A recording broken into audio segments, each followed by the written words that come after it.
Alguna vez, mientras iban caminando por la calle, o quizás mientras estaban a punto de dormirse en ese momento extraño entre la vigilia y el sueño, ¿no tuvieron la sensación de que algo no encajaba? Como si la realidad tuviera una pequeña grieta, como si todo lo que los rodea, los edificios, el cielo, las personas, fuera simplemente un escenario muy bien pintado. Seguramente si alguna vez sintieron eso, sacudieron la cabeza y pensaron, qué tontería, estoy cansado. O quizás pensaron, esto es real porque lo siento, porque si me pellizco me duele, pero hoy quiero invitarlos a hacer un ejercicio peligroso. Quiero invitarlos a suspender esa incredulidad por un rato, porque hay un grupo de matemáticos, físicos y filósofos muy serios, gente que no suele perder el tiempo con fantasías, que se han hecho esa misma pregunta, y cuando intentaron responderla usando la lógica y la probabilidad, la respuesta que encontraron fue inquietante. La respuesta es que muy probablemente nada de esto sea real. Muy probablemente ustedes, yo, este video y la silla en la que están sentados sean simplemente líneas de código en una computadora inimaginablemente potente. No se asusten. O sí, asústense un poco porque el vértigo es parte del aprendizaje. Hoy vamos a explorar el argumento de la simulación, pero no desde la ciencia ficción, sino desde la matemática pura. Vamos a calcular juntos cuáles son las probabilidades reales de que seamos los originales. Y les advierto, las matemáticas no están de nuestro lado. Para entender esto, primero tenemos que mirar hacia atrás. Quiero que visualicen algo conmigo, quiero que viajen mentalmente a la década de 1970. Imaginen que están frente a una de esas primeras máquinas de videojuegos arcade. Tienen una pantalla negra y dos barritas blancas pixeladas que suben y bajan y un puntito cuadrado que rebota entre ellas. Es el Pong. En ese momento eso era la cumbre de la tecnología. Era fascinante. Podíamos controlar algo en una pantalla. Pero nadie, absolutamente nadie, en su sano juicio, hubiera confundido el Pong con la realidad. Eran rectángulos blancos sobre fondo negro. No había duda, era un juego. Ahora quiero que avancen rápido en el tiempo. Pasen por los años 80, los 90, el 2000. Lleguen hasta hoy. Miren un videojuego moderno de última generación. Miren la textura de la piel de los personajes, el reflejo de la luz en los charcos de agua, el movimiento del pelo con el viento. Hoy en día ya tenemos realidad virtual que logra engañar a nuestro cerebro. Hay momentos en los que, si uno se pone las gafas y los auriculares, el cerebro reacciona con miedo real ante un abismo virtual. El corazón se acelera, las manos sudan. En solo 50 años pasamos de 2 barritas blancas a mundos casi indistinguibles de la realidad. 50 años. Eso es un suspiro en la historia del universo. Ahora quiero plantearles una premisa lógica. Síganme en esto, porque es la base de todo el argumento matemático que vamos a construir. Supongamos que el desarrollo tecnológico no se detiene. Supongamos que la humanidad no se autodestruye mañana por una guerra nuclear o un cambio climático irreversible. Supongamos que seguimos avanzando. No digo 1000 años, digo 10.000 años o 100.000 años. Si en 50 años pasamos del Pong a la realidad virtual fotorrealista, ¿qué seremos capaces de crear en 10.000 años? Es lógico pensar que en el futuro tendremos computadoras con una potencia de cálculo que hoy nos parecería magia. Computadoras capaces no solo de simular gráficos, sino de simular física, química y biología a nivel molecular. Y aquí entra la idea del filósofo Nick Bostrom, que formuló esto como un problema matemático. Bostrom dice que una civilización avanzada, con esa capacidad de cómputo, seguramente querría correr simulaciones de sus antepasados. ¿Por qué? Por curiosidad, por historia, por sociología.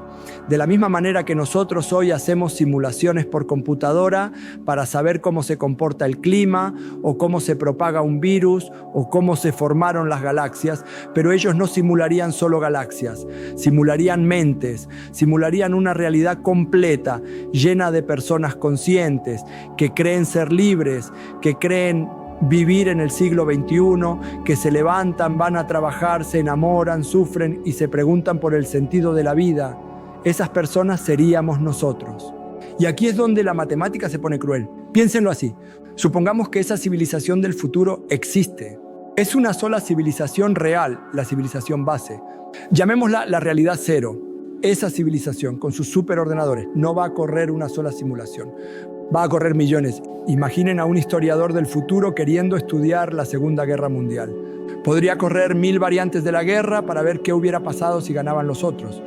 Imaginen a un sociólogo queriendo estudiar cómo colapsó la civilización del siglo XXI. Correría millones de simulaciones de nuestras vidas. Entonces, hagamos la cuenta. Es una cuenta de probabilidad simple de esas que hacíamos en la escuela con bolitas de colores en una bolsa.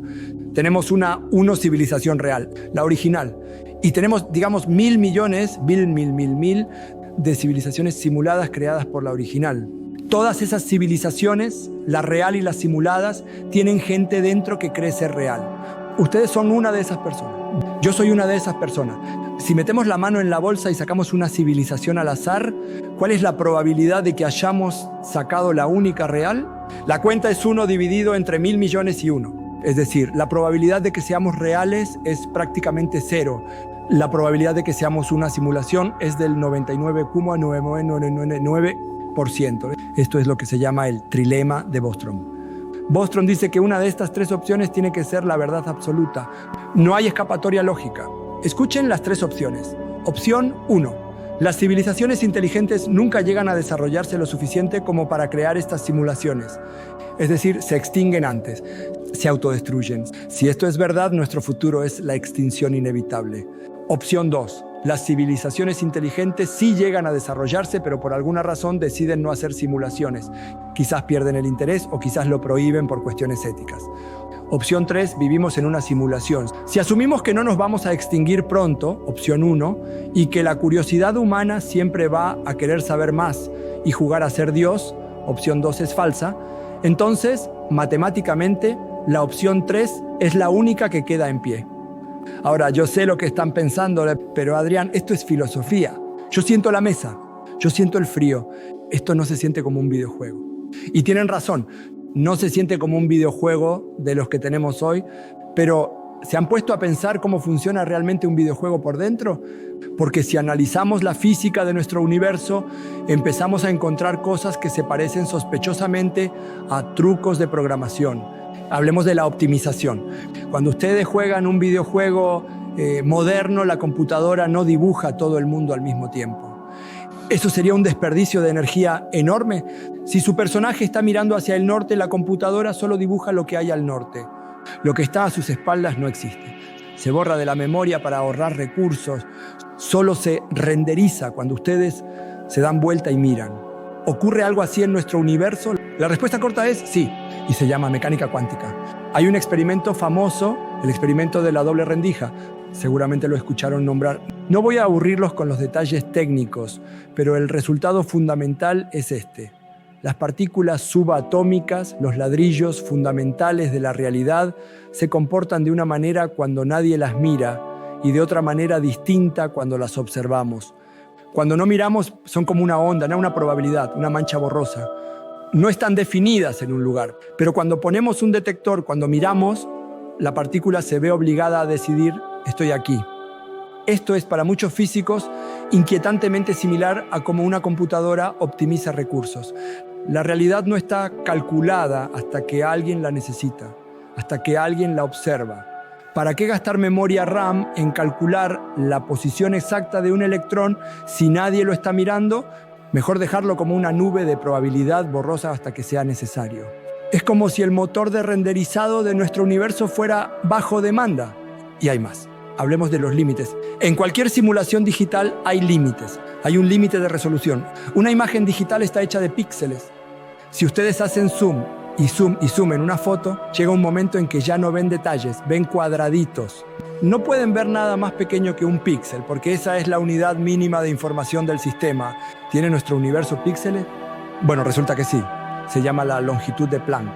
Los físicos nos dicen que el espacio no es continuo. No se puede dividir el espacio infinitamente. Llega un punto, una distancia inimaginablemente pequeña, donde la física ya no funciona. No se puede medir nada más pequeño que la longitud de Planck. Es como si fuera el tamaño del píxel de nuestra realidad. Es la resolución de pantalla del universo. Y también tenemos un límite de velocidad.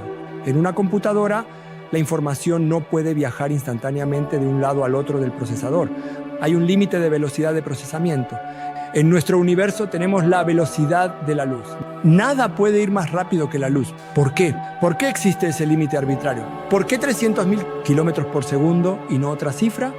En una simulación, la velocidad de la luz sería el equivalente a la velocidad del reloj del procesador.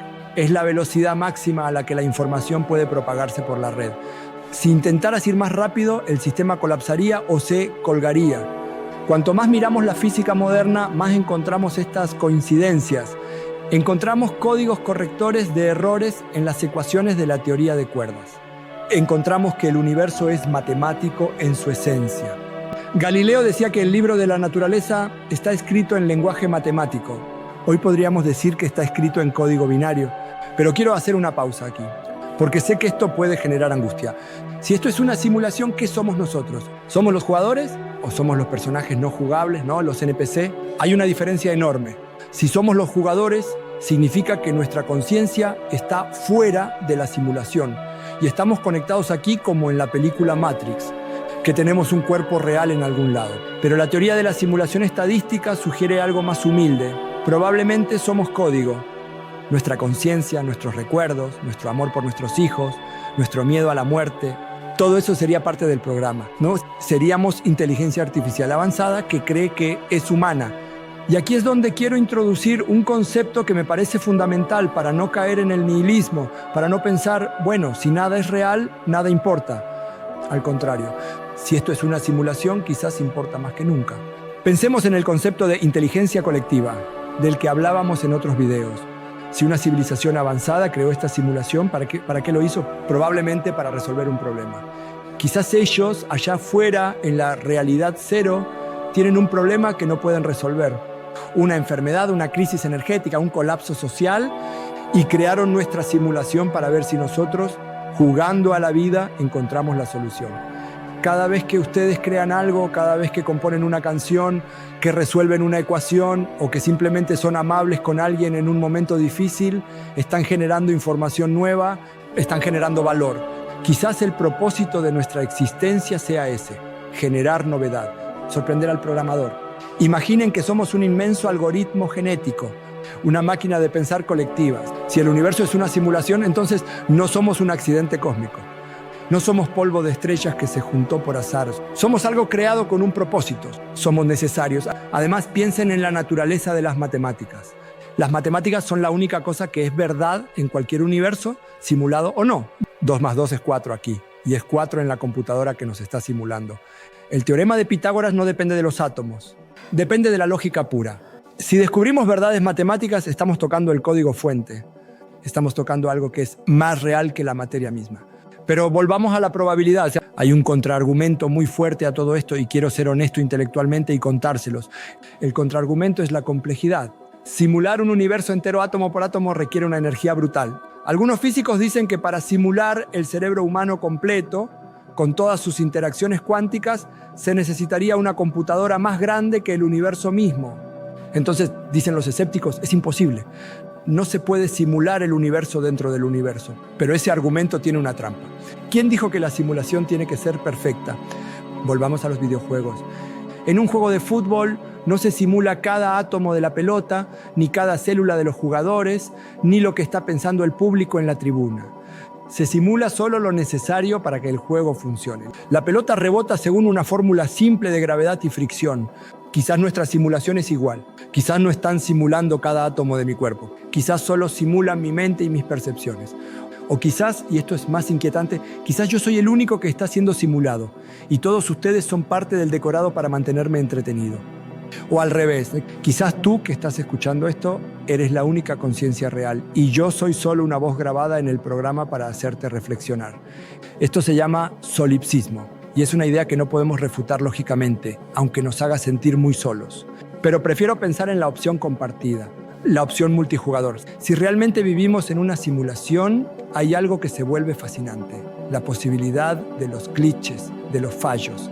A lo largo de la historia, la humanidad ha reportado milagros, sucesos imposibles, sincronicidades extrañas. Pensé en una persona y me llamó. Tuve un sueño que luego ocurrió. ¿No? Solemos descartar esto como casualidad. Pero en una simulación, estos podrían ser errores de código. Podrían ser fugas de memoria. Podrían ser momentos donde el sistema cruza datos que no debería cruzar. El efecto Mandela del que hablamos alguna vez podría ser una actualización del sistema. Como cuando un software se actualiza y cambian un icono de lugar. Quizás los administradores del sistema cambiaron un detalle del pasado y algunos de nosotros todavía tenemos en la memoria caché la versión vieja. Es divertido pensarlo así. Nos quita un poco el peso de la gravedad de la vida. Si la vida es una simulación, entonces es en esencia un juego. Y un juego no está hecho para sufrirlo. Un juego está hecho para experimentarlo, para subir de nivel, para explorar el mapa. Quiero proponerles un experimento mental final. Quiero que miren sus manos. Ahora mismo, miren las líneas de sus palmas. Muevan los dedos. Sientan el peso de su cuerpo en la silla. Si esto es una simulación, la tecnología necesaria para crear esta sensación de estar aquí es tan avanzada que es indistinguible de la magia. Es un milagro tecnológico. Que sea falso no significa que no sea valioso. Un beso simulado, si se siente como un beso, si emociona como un beso, es menos valioso que un beso real. El dolor simulado duele. El amor simulado llena. La matemática nos dice que hay una probabilidad altísima, casi absoluta, de que seamos código. Pero mi intuición, esa parte humana que se revela contra los números, me dice que hay algo más. Hay algo en la conciencia, en esa sensación de yo soy, que parece irreductible. Es lo que los filósofos llaman el problema duro de la conciencia. Podemos simular inteligencia, podemos simular comportamiento, pero ¿podemos simular el sentir? ¿Puede un código sentir el sabor del chocolate o la tristeza de una despedida? Hasta ahora no hemos podido crear una máquina que sienta. Calculan pero no sienten. Nosotros sentimos y quizás esa sea la prueba de que o bien somos reales o bien somos la simulación más extraordinaria que jamás haya existido. Me gustaría cerrar con una idea que me acompaña siempre. Hay un juego matemático muy famoso llamado El Juego de la Vida, creado por el matemático John Conway. No es un videojuego, es una simulación en una cuadrícula. Se ponen unas células, unos cuadraditos, y se les dan reglas muy simples. Si una célula tiene muchos vecinos, muere por superpoblación. Si tiene pocos, muere por soledad, ¿no? Si tiene los justos, sobrevive y se reproduce. Reglas simples, matemáticas básicas. Pero cuando uno le da play a esa simulación, ocurre la magia. Esos cuadraditos empiezan a formar patrones complejos. Crean planeadores que viajan, crean fábricas que producen otras células. Parecen estar vivos, parecen tener intención. De reglas simples emerge la complejidad infinita. Nuestro universo tiene reglas simples. Gravedad, electromagnetismo, fuerzas nucleares. Son pocas reglas, pero de esas reglas emergió todo. Las galaxias, las estrellas, la Tierra, las bacterias, los dinosaurios, Shakespeare, Einstein y ustedes escuchando este video. Sea una simulación o sea la realidad base, el milagro es el mismo. De la nada surgió la complejidad. Del vacío surgió la conciencia, así que la próxima vez que miren el cielo estrellado o que miren una pantalla de videojuego, piensen en esto. Quizás alguien en algún lugar fuera del tiempo y del espacio nos está mirando en su pantalla. Quizás están esperando a ver qué hacemos. Quizás están esperando a ver si somos capaces de resolver los problemas que nos pusieron o si nos vamos a quedar trabados en el nivel. Yo elijo creer que somos jugadores capaces. Elijo creer que si esto es un juego, vale la pena jugarlo bien, vale la pena ser curiosos, vale la pena ayudarnos entre nosotros a pasar de nivel. Porque al final del día, sea real o sea simulado, lo único que tenemos es la experiencia. Lo único que tenemos es este momento. Y este momento, amigos míos, es maravilloso. Gracias por jugar conmigo un rato. Y si alguno de ustedes encuentra el código fuente o ve un fallo en la Matrix, por favor, avísenme. Me encantaría hacerle un par de preguntas al programador. Por ejemplo, ¿por qué hizo tan difícil la división de 25 entre 5 para algunos? Gracias.